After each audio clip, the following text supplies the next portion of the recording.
இன்றைக்கி சேமியா உப்புமா செய்யலாம்னு சொல்லிட்டு சேமியாலாம் நல்லா வறுத்து எடுத்து வச்சுருக்கேங்க. இதுக்கு கேப்சிகம் கட் பண்ணி வச்சுருக்கேன், கொத்தமல்லி தழை, புதினா, பச்சை மிளகா. கேப்சிகம், பச்சை மிளகா, கொத்தமல்லி தழை, புதினாவை நல்லா அரைச்சிக்கணும் நைஸாக.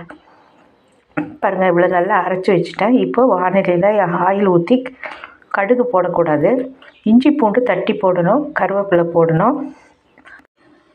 பிறகு வெங்காயம் நல்லா ஒரு 1.5 வெங்காயத்தை நான் கட் பண்ணி வச்சுருக்கேன், அதையும் நான் நல்லா சேர்த்து வதக்கணும். டீப் ஃப்ரையாக வதக்கக்கூடாது.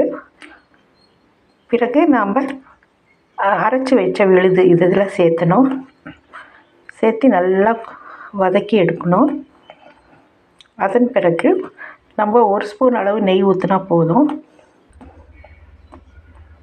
இப்போ கரம் மசாலா போடணுங்க. கரம் மசாலா போட்டுட்டு அப்புறம் தக்காளி பழம், ஒரு சின்ன தக்காளி பழம் போட்டால் போதும். தக்காளி பழம் ரொம்ப வதங்கக்கூடாது, உடனே தண்ணி ஊற்றிடணும்.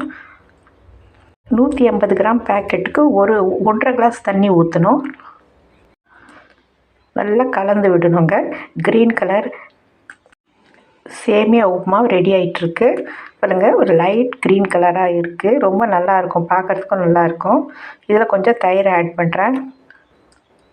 கடைசி கொத்தமல்லி தழை தூவிக்கலாம். அருமையான முறையில் க்ரீன் சேமியா உப்புமா ரெடி ஆயிடுச்சு. தேங்க்யூ ஃபார் வாட்சிங். ஒரு சப்ஸ்கிரைப் பண்ணிவிட்டு ஒரு லைக் கொடுங்க.